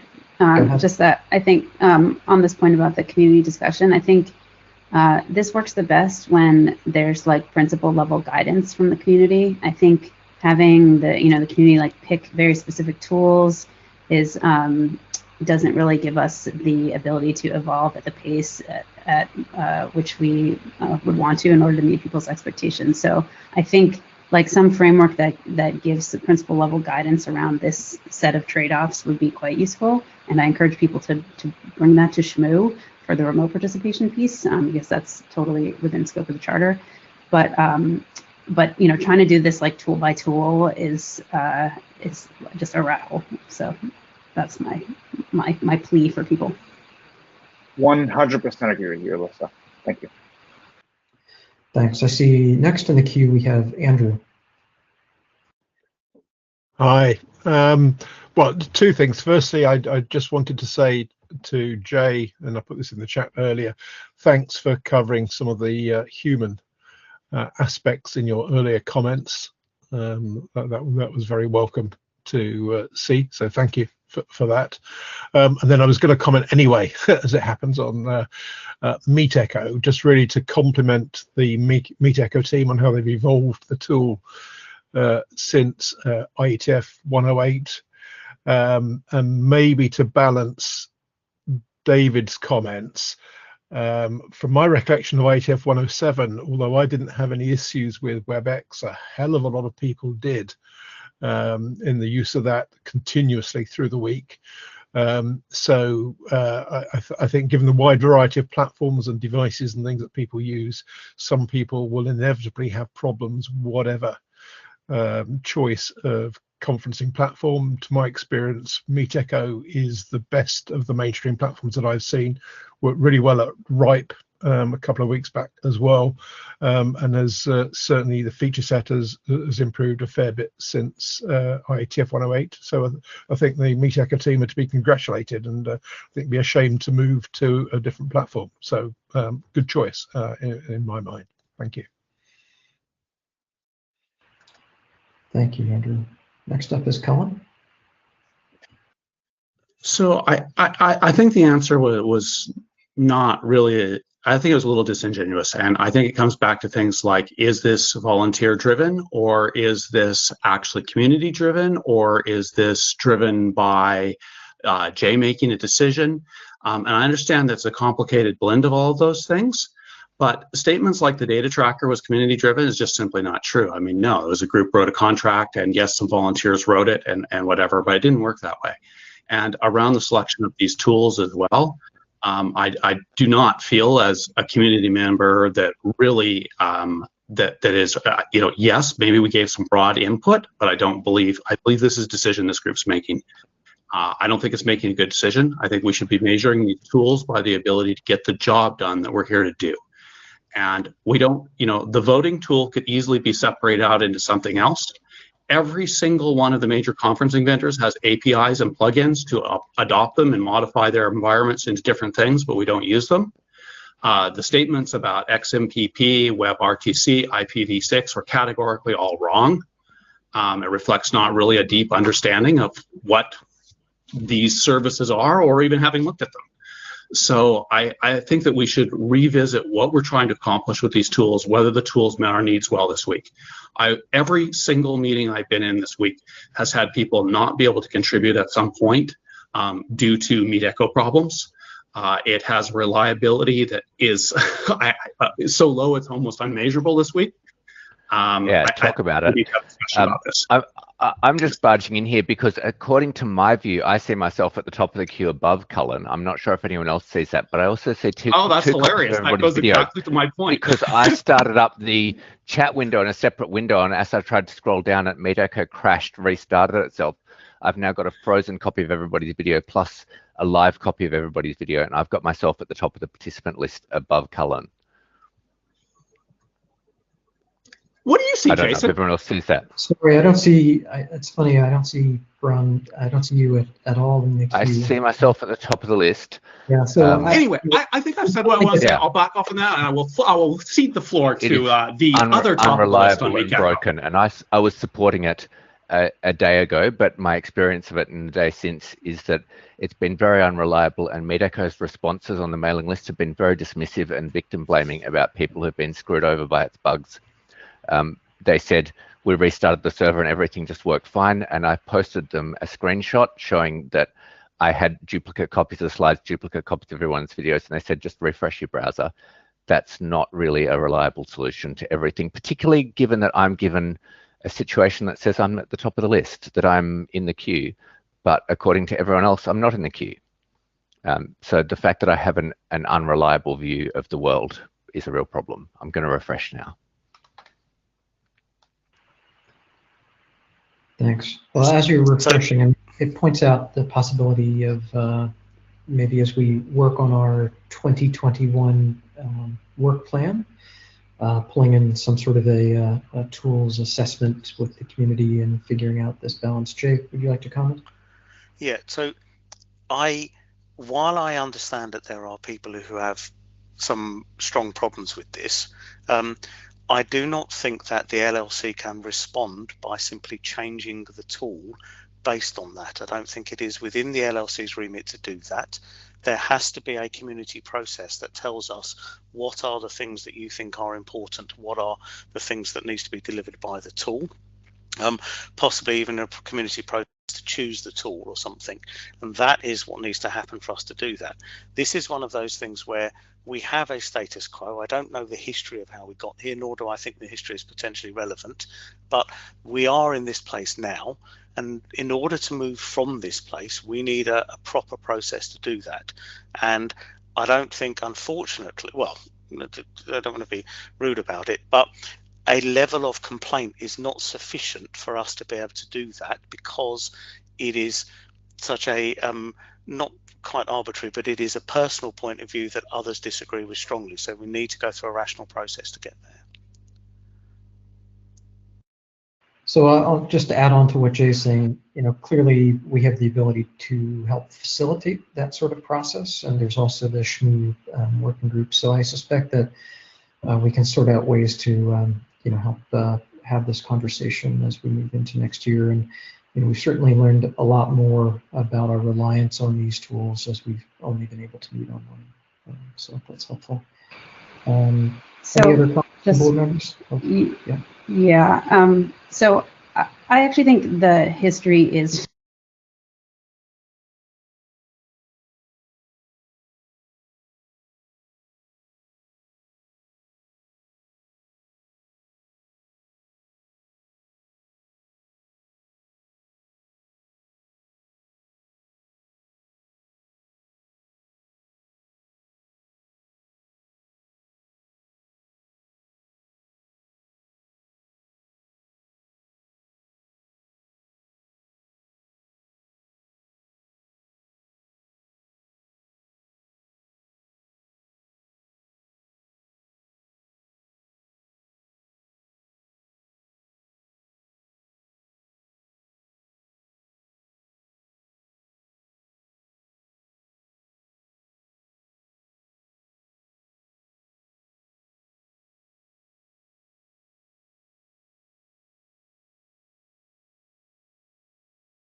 And if you could ensure that you're muted and so on, that would be good. We're up to 124, sort of stopped at the moment. Is the chat room working for you guys? Because it's not working for me, but everything else is. I don't see any chat, no. And I see 160 people, not 124. Yeah, there's obviously some server load because there's people reporting authentication errors, being forced to log back in with Meetup with Data Tracker.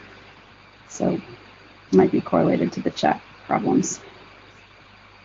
Yeah, so we'll give it a moment to come back up. Just as a side question, you know, we're 36 minutes after the hour. This session will cut off and end in 4 minutes, will it? Will it continue? No, I think they're not configured to cut off anymore. All right. So we do see there are some people with their hands up in the queue, and we'll get to you shortly. We're going to just give it a few moments for other people to rejoin. My counter of people that are in the session has ticked up a bit more to 146 at the moment. I think other people are seeing different numbers. We'll give it a moment.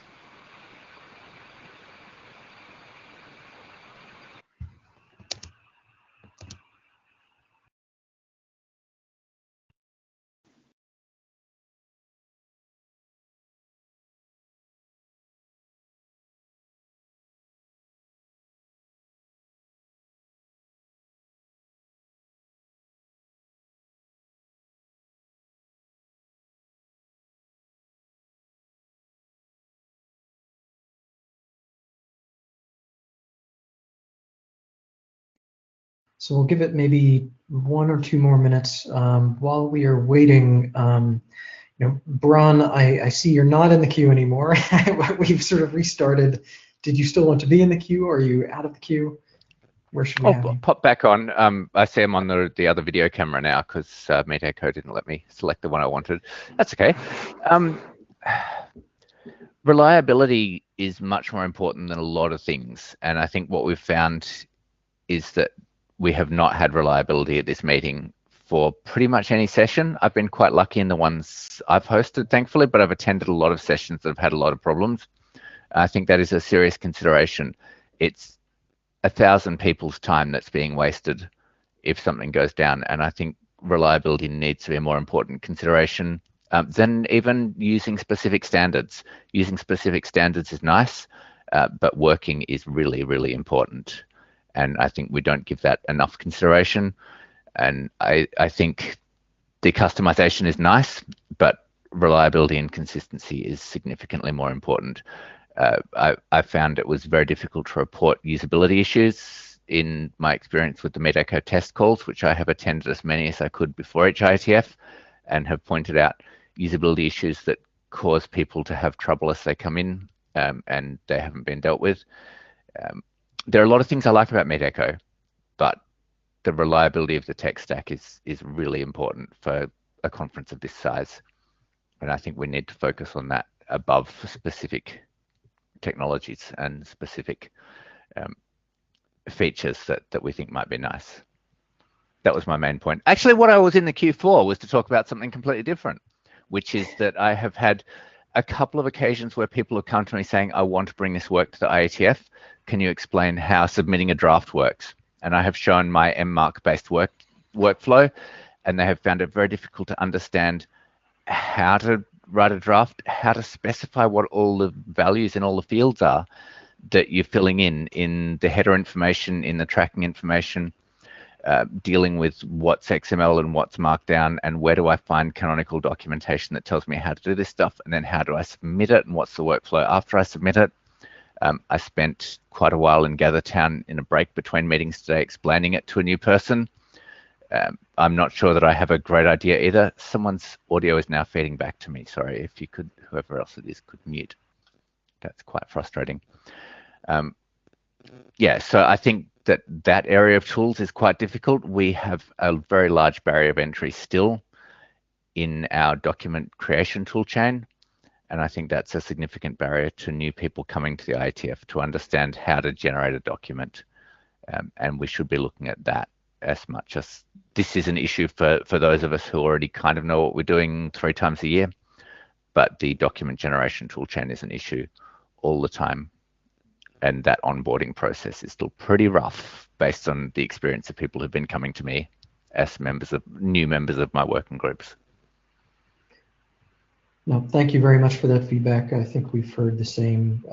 Obviously, Jay has a survey out about some of the tools and work processes, and that's helpful. We heard this as a point raised from the ISOC board when we were going through funding discussions, particularly as you noted in the context of new participants and it being a barrier to entry, especially when someone might be making a decision between, say, participating in an open source community or some other standards organization, and the barrier to entry can be high.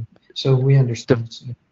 Yeah, the final thing, while I've got the microphone here to save coming back later, that I wouldn't mind floating, is that yes, we've had a couple of people leave recently, and it's difficult as a person who wasn't directly involved in it to know whether they left because they've been treated badly by the IETF or because they left because the IETF is trying to build some accountability and structure around a world that was very much everyone has their own fiefdom and runs it as they feel fit. That is a tricky one to understand, and certainly I don't have a problem with building accountability and structures and things. I think it's really important that people feel included and feel involved. I think it's also very important that we continue to build processes that are good for the IETF and good for everybody, and that will ruffle some feathers, I'm sure. Thanks. Thank you, Brian. Next up in the queue, I see Eric. So Brian said a number of things that I would, and maybe I could have video. Brian said a number of things that I agree with. So I have a few points I'd like to make, but I will do it briefly. First, I don't think that any of the tools we currently have were in fact selected by the community. They were selected in a bunch of ad hoc fashions by leadership at the time. That's not necessarily bad. I think in fact that's the structure, that's somewhat of the structure we should have now, which is the community gives guidance on what we're trying to achieve, but the LLC should be empowered to decide the kind of question of what tools we actually use. And so, we should tell you what the priorities are, and then you should decide which video conferencing tool or whatever we use. So I certainly don't think you should ask the community, should we use MeetEcho or Meet or Zoom or whatever. Quite the contrary, you should ask us what our priorities are. So I think I think that, and I also don't think that we should have to wait 2 years for a long community effort for you to reconsider the tool chain. We should do the best we have in the circumstances. Second, which isn't to advocate for any particular outcome. Second, in terms of the Maslow's hierarchy of needs here, the most important thing is to get the job done, and that means having things that work reliably and predictably, and customization is a thing on top of that. People all across the world do video conferencing or other things like this without any kind of customized tooling, and so so while customized tooling is nice, it is not in fact the most important. The most important thing is things work. Third, it's increasingly expensive to have bespoke tools, and when you compare them to the commodity tools you can get off the shelf.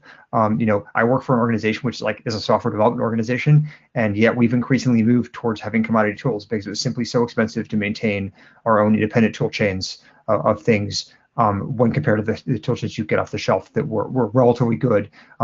Even though, as I said, we're not as well customized and built into our structures and functions as one might have liked.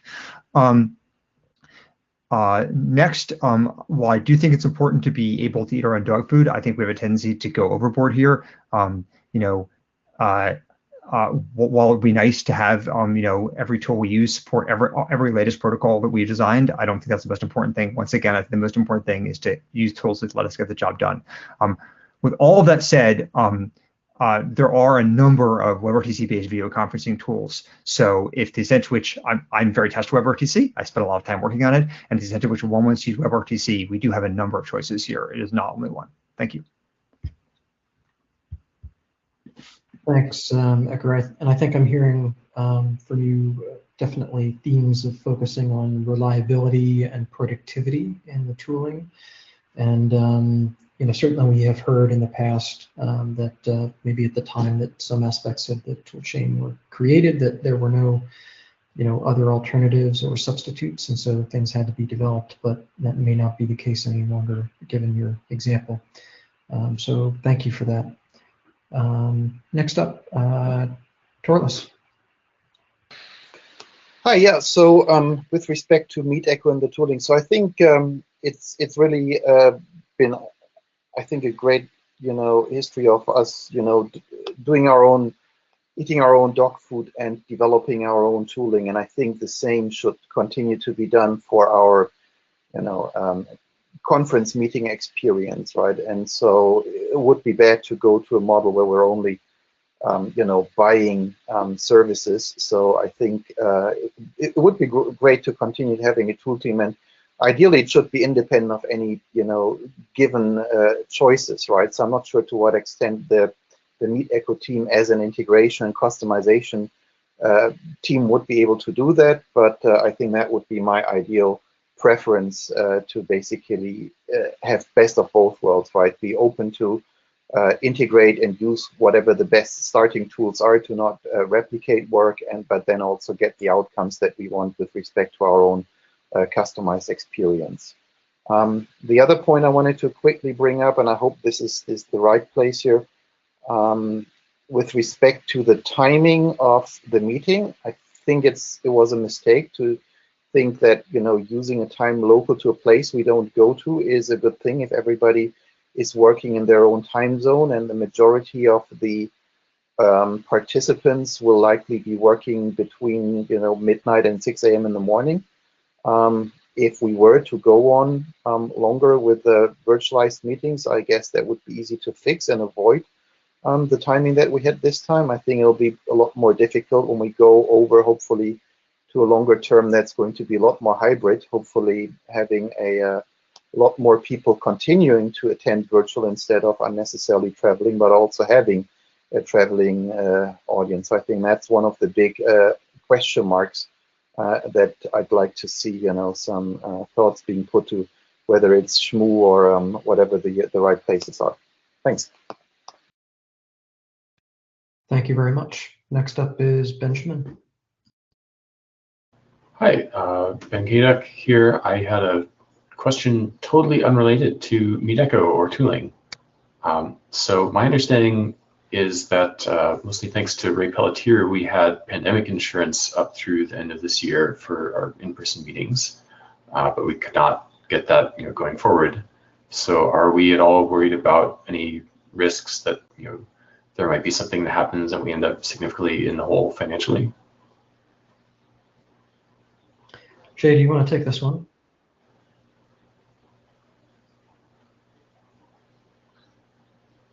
Jay, you're muted. There you go.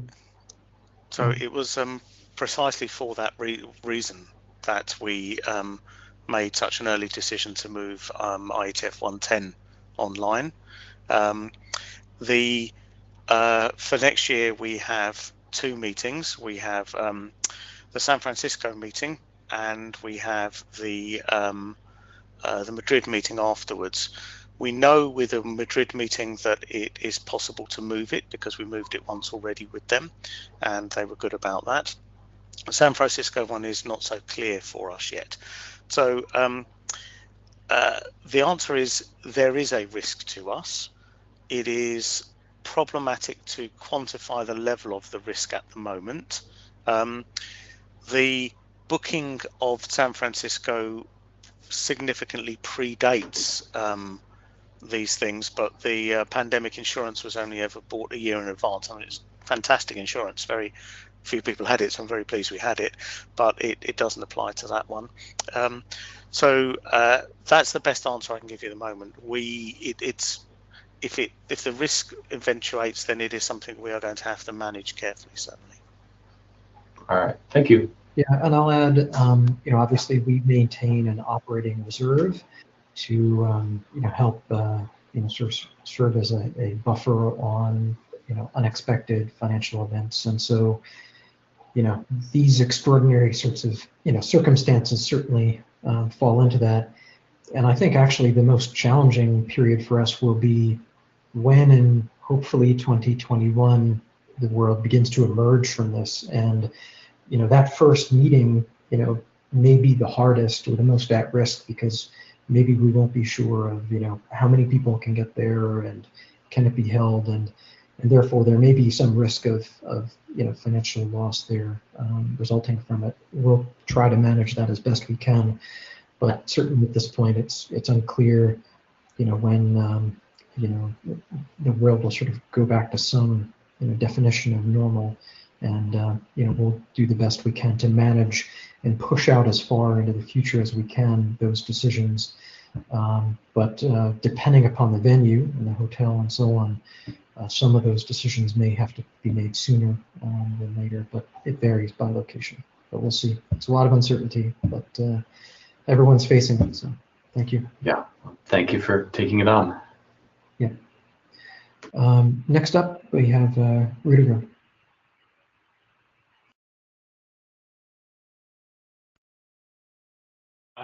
Okay, so let me start with the observation that MeetEcho and probably none of the commercial off-the-shelf products would offer a way of giving Hendrik the standing ovation that probably would have happened in a presence meeting.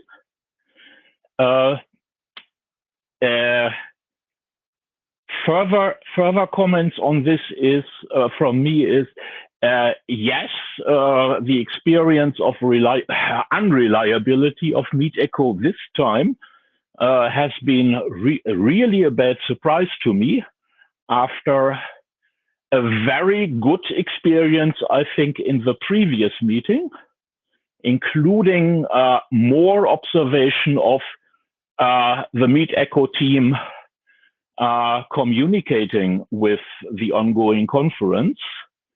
I was expecting that to continue, and I haven't seen that in a similar fashion. The unreliability has been specifically surprising to me after I observed at the recent RIPE meeting that RIPE decided to switch from a commercial off-the-shelf service to MeetEcho, and it worked really well, except that early on there was one failure, and the causes were easily identified and fixed, and there was a lot of praise for going to MeetEcho there. A tiny additional observation there is that for questions about customization and plug-in possibilities in MeetEcho, actually the RIPE meeting had a commercial off-the-shelf service plugged in instead of the humming tool or the hands-up tool. And well, okay, actually I didn't feel very nice about that service, but kind of that's all stuff that's there. And for this community, I'm kind of also a little bit irritated about the way we are discussing this, because in a community like this, I would actually expect that people would be asking for, well, okay, where do we get the report about what's happening and what has happened? I observed that in this plenary session, we did not have any slide, as far as I recall, giving information about the technical facilities and the usage that were applied to this meeting. Thanks. Thank you very much. And yeah, certainly noted at the end. Usually these have been the NOC reports focused on things like Wi-Fi usage and number of sign-ons and so on. So Interesting that. Thank you for highlighting. Next up, we see. Sorry, can I just respond on the first point? Yeah. So I had suggested to Henrik that we would recognize him at this plenary, and he said he didn't want to do that. He wanted to wait for an in-person meeting, and so that's why we didn't do it at this meeting. But certainly he deserves a ton of recognition from the community, and hopefully that can take place at a later date. So just wanted people to be aware of that. It wasn't an oversight, it was by design. Thanks, Tommy. All right, thank you. I'll be brief. Jay, I wanted to respond to a comment that you had made earlier about the fact that there are people who do feel strongly about tools like MeetEcho in both positive and negative ways. So while I think it is fine to have community feedback for these long-term decisions about tooling, I disagree that it's a matter of opinion to weigh some people having good experiences with like the very factual problems that we've been having this week with MeetEcho. And again, like those opinions are good for long-term decisions, but I would consider that the current situation where we're forced to meet virtually, like this is, you know, a very essential part of getting our work done. We don't have another option. It's kind of an emergency situation where it's not acceptable to just say, we're going to use the status quo if it's actually harming people's ability to participate. And we've been seeing that every day this week. And so I think, yes, let's start a long-term conversation, whole community about tooling. Let's figure out how to make sure that MeetEcho and other tools like that are scaling well. But we can have a temporary solution like what we did last March to say, you know, we just need to put something in place to make sure that we have a backup system at least to ensure that IETF 110 will be successful. And like that should be our priority for now while we have these other discussions. But let's make sure that people are not going to be excluded or that our work is being harmed.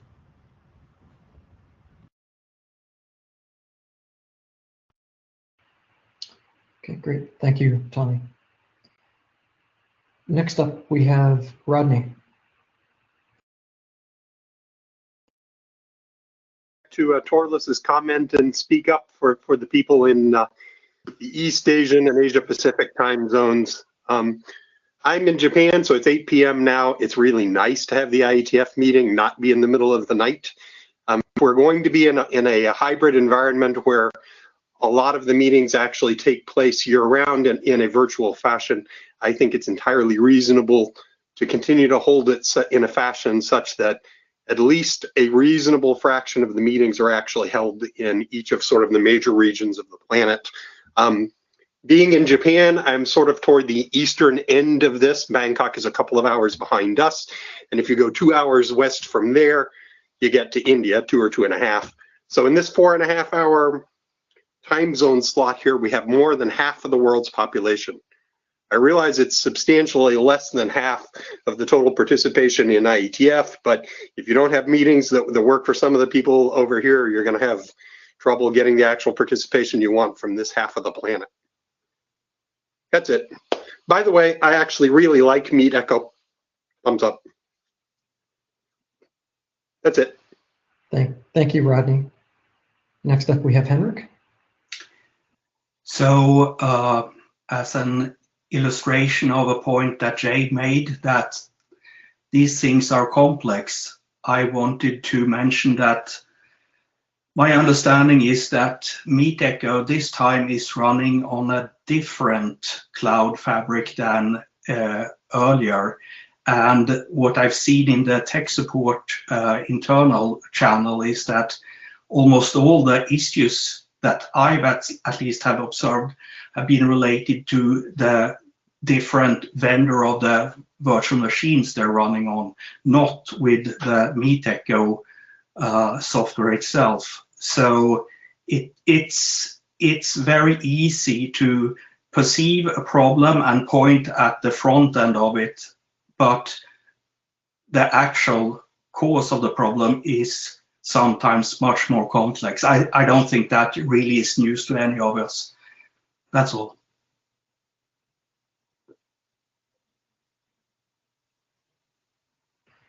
Thank you, Henrik.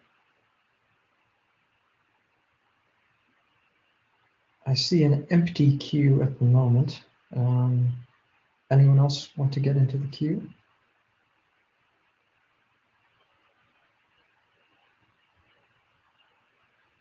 I see Richard in the queue. Yeah, I just wanted to really briefly reemphasize. Am I sending audio? There we go. I just wanted to really briefly reemphasize a point that Tommy made, that there is a real asymmetry here between, I was struck by the contrast between Tommy's point and Rod's point. Tommy's point being, I can't participate because of something, and Rod's point being, I like this. And it strikes me like there's a real asymmetry there. It goes to this hierarchy of needs point that was earlier. Like, yes, like it's good to have tools that people like and people find pleasant to use, but it's much more important if we believe in the openness and open participation points that we espouse here, to have tools that enable people to participate and provide reliability and accessibility to the communities we want to participate here. Thank you, Richard. And I'll just note, I think the board will have to have a think after this meeting in terms of some of our takeaways, but it's clear that a theme throughout this has been pertaining to the reliability and need for productivity of the tooling to support online meetings. And so we'll need to circle back and sort out a way that we can move forward with the community. John, I see you're now up in the queue. John, you're next. Yeah, just two observations. The first is that I want to reinforce and support part of Henrik's point, and ask that the LLC think about managing some systematic postmortems on the technology of these meetings, so that we actually, those of us who are interested, actually understand what went wrong and what can be done to fix it for the next time, rather than responding as almost everybody does in the internet in similar situations by blaming the front end application or whatever it is you're looking at. And since I have the floor, I will add my own applause to the previous general effort. Thanks very much. Well, thanks, John, and I think an excellent point in terms of a what I will call maybe a retrospective or after action report. I know in my DevOps teams we usually preferred not to call it a postmortem because it implied that the patient died, and it was quite morbid. So I think we've got enough of that going on in the world today. We'll focus on that interaction. But your point's really well taken to do a deep dive to understand, how was each tool or each system that we were relying on performing, what were the detailed issues, have each team basically do root cause analysis, the same stuff we do in our everyday jobs anyway. So I think that's really important to do, and it can probably then inform any potential next steps that the committee may want to take. Agreed, and agreed about your distinction of terminology, although with the level of outcry this week, postmortem might actually be appropriate. Fair enough. Fair enough. Thank you. Touche. Spencer, I see you're next. Yeah, I just wanted to thank the people on the LLC for their service, because I note that much of this discussion 3 years ago would have happened during the ISG open mic.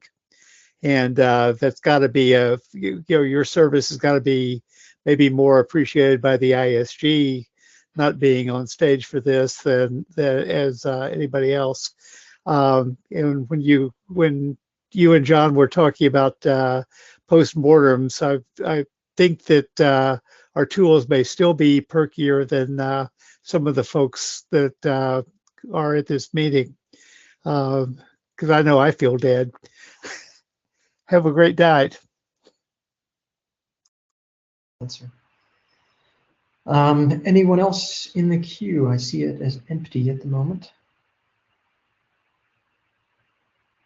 I know previously I didn't see people in the queue that were in the queue. So anyone else on the board here seeing folks in the queue? No. All right.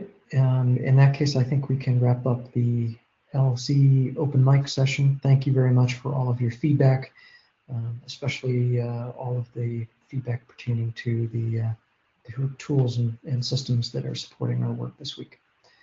Alyssa, you were sort of the overall MC. I guess back to you if you have any other closing remarks to wrap up the plenary. Nope, that's it. I think we are all finished. So thanks everybody for sticking with us. Thank you very much. Bye-bye.